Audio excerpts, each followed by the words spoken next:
Do you need the services of a business consultant? Are you looking for a professional you can really trust? Armed with the right tools and proper questions, your search will be quick and easy. We caught up with a local expert on business consulting to give you some incredible information and insider tips to finding the right professional. So let's kick it off, you know, Sure. And this always has been for me the easiest way, is just to have a conversation, you know, Yeah. and the things that I want to cover on the show are, you know, how the crisis affected your business, and therefore when you tell your story about it, it inspires other people who got their government check and are saying, what now? You know? And let's face it, you and I and all the people that are in the Chamber of Commerce are taking action. We're the ones that are you know, trading ideas and helping each other recover from this, and it's not over yet, but at the same time, you know, that's and also too, a little promotion, because when you say you do Reiki, right, my mind is, okay, he does massage, but what's the difference? Okay, so we'll start there. How did you get into Reiki? Okay. Are you asking me now, or are you asking? Yeah. Let's do it. Sorry, I wasn't sure. And I'll add this into the episode. Oh, sure. Yeah. No, yeah. That's what I'm asking. I got to. I was a client. I was stressed out from my work. I had a job that I couldn't stand. After a while, it was very stressful, and I was going into work with stress-related chest pains. And when you're in your late 30s, early 40s, that's kind of early to have issues. And I then realized that I needed to take care of myself, either physically or get myself another job, in which I was planning on doing. I was working towards that for about a year or so, because I knew I wanted to get out and work on my own. So that plan was already intact. I just wasn't ready financially to make the move. And so I started going, one of my co-workers was a Reiki practitioner. And so at that time I had no idea what it was. All I knew is that she had a little brochure up on the bulletin board. So I looked at it. Then I asked her, like, you know, how could this help me? And so we talked. I went in for a session, noticed a difference right away. So I said, well, this is kind of cool. So then I started going every 3 weeks, and it was helping me feel better. And then I started meditating at lunchtime to get rid of all that garbage during the day. And so that's how I got into Reiki. Awesome. Yeah. And just so I'm familiar with it, because I have really no idea, what is the difference between Reiki and a massage therapist when you go into a spa, and what they can expect different from you as far as your ongoing treatment, you know? Mm-hmm. Yeah, absolutely. There's two big differences between massage therapy and Reiki. Massage therapy, it's obviously hands-on, and you manipulate the muscles, so it's all muscle work. It's massage of the muscles. You are, for the most part, unclothed. Done. Now, what sets it apart from Reiki is a light touch or no touch. So, although I might be touching you or touching somebody, there's no massage into it. It's just light touch or no touch from a distance. Reiki can be done at a distance, so I don't have to be there working on somebody physically. I could be in the next room, I could be in the next town, I could be in the next state or across the world. It doesn't really matter. So I could throw energy through distance as well. And you are fully clothed during Reiki session. Wow, that's something I didn't know. And when you mentioned it at the Chamber of Commerce and their Zoom meetings, I walked away going, huh, he's doing it through through the Zoom, or I don't know if Not you even could through do that. No. So but you were saying that you're outdoors and there was no touch. You're able to do it with social distancing and all that, which is all important now. But, yeah, exactly. Well, let's get to the heart of the matter as far as the show goes. How is the pandemic, like, this all came upon us so quick, you know? I mean, we were meeting at the library and it was all Friday and, you know, we're having our coffee and donuts and high-fiving each other around the room. And all of a sudden we're on TV with squares like the Brady Bunch. So Exactly. how has the pandemic affected your business? Quite a bit, in a couple of ways. As I just explained, for the most part, Reiki is on the Reiki part. Reiki is, for the most part, hands-on. So when you take that away from me, now I've got to find another way of attracting clients to help them get better.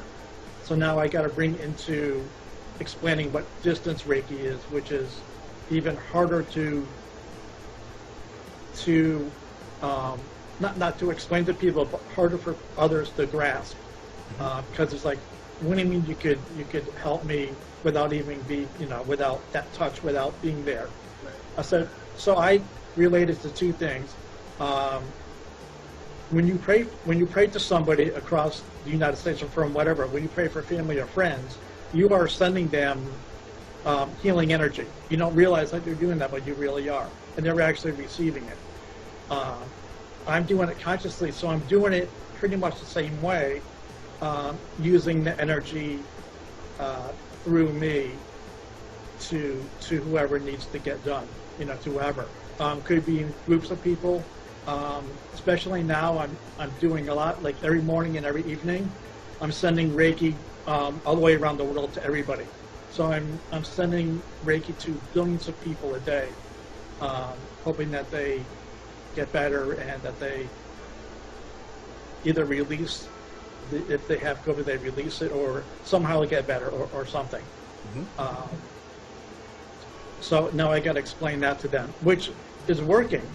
Surprisingly, which is really kind of nice. So I was doing pretty well with that. On the other side of my work, which many people don't know, is that I do I work ballroom dance competitions. Okay.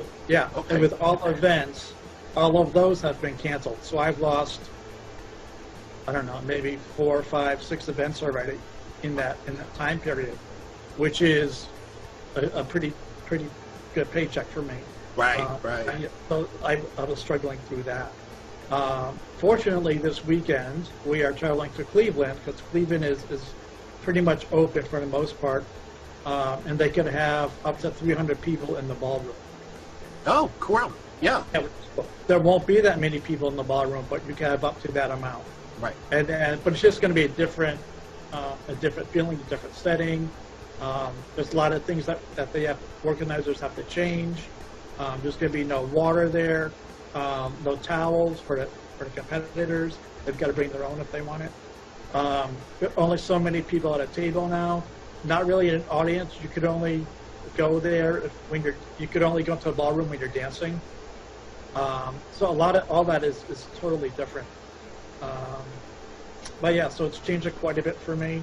As with most health and wellness practitioners outside of chiropractors, because they've been able to practice all the way through. Right. That's funny, because Len, I had no idea that you were a ballroom dancer, and I'll be danged that my father and mother were great. Like, I don't know if it's ballroom dancing, but they were dancers. Like, I would go to the Irish American home at Glastonbury. And I'd see them dancing around. I'm like, did you take lessons where I wasn't looking? And they must have took them. Well, I took lessons before we actually knew each other. My wife, that's how I actually met my wife at Credits there. In West Hartford? Yeah. Oh, really? Okay. Well, I don't want to say the original one in West Hartford. When it was across from the Holiday Matrix, Okay. 1030 New Britain Ave. It was behind that, behind in that area. And back May 5th, '89, where I met my wife at a social party. And it basically was where you go in and you learn. You basically go in and get in the circle, and you learn a couple of the dances. Then afterwards, they have a social party gathering dance, and then then say if you want to sign up for lessons, blah blah blah. So I did, and met my wife, started working with her, competing with her. We competed for 15 years or so as amateurs. Nice. And then and we became national champions in our levels. Oh, no, you went there. Yeah, you went there. Hey, it's awesome. Nice. And then when we were getting in the higher levels, so we weren't doing so well, then we started arguing and all that good stuff. We decided that we wanted to be who's stepping on whose toes, huh? Yeah. And then we decided we want to be on the other side of the table, on the other side of the floor. So now we're officials. Okay, nice. Yeah. Nice. Yeah. So that part of your business, or the part of your income, is now kind of adjusting and recovering. It's going to be weird. It's going to be different, but at least it's coming back. And the Reiki, I would be really interested in. I don't know if you have this in mind, but doing a social distancing Reiki session with somebody, but being recorded, so that way it's not you telling the watcher how good this is for them, but it's the person that you're working on. They lift up their head and go, wow, I feel a lot better. I don't know if that's in your plans as far as the recovery, but that is something that I'd go, wow, and with the stress that's out there today, I might just happen upon it, like you happened upon my post. Right. I mean, I'm doing these things to inspire people to, it's not all hopeless, okay? We're all recovering the same way, but we're all doing it differently as far as what steps to take, Speaking of which, what steps are you taking to recover your Reiki business? Because it sounds like the ballroom is going to take care of itself. Okay. In other words, the more that the places are open, the more you can just travel and that type of thing. But the Reiki is more local, per se. And how are you handling that as far as with the recovery, we're in recovery mode, to let people know you're open, you're safe, and you're ready to rock? Right. Yeah. So during all of this, I was always being active, because I'm not going to let this get the best of me. I'm healthy, so I'm doing that. So I'm taking care of myself. Self-care is number one. I'm thinking positive. I'm thinking positive. Basically, it's what it is. I've been a student of Tony Robbins for a few years now. I've been to his events, so I'm taking a lot of what he promotes in his events and using that now. Don't let it get you down. Work through it. Be resourceful, which is the number one thing, and I'm doing that. That's where I came up with, hey, the weather's nice now. Let's get some outdoor Reiki, Right. And it's actually fun. I love doing outdoor Reiki now. Right. Pretty interesting, isn't it? With a focused approach, you'll find the right professional in no time. Excited? Need more information? You can reach today's expert at the number on your screen. Thanks for joining us.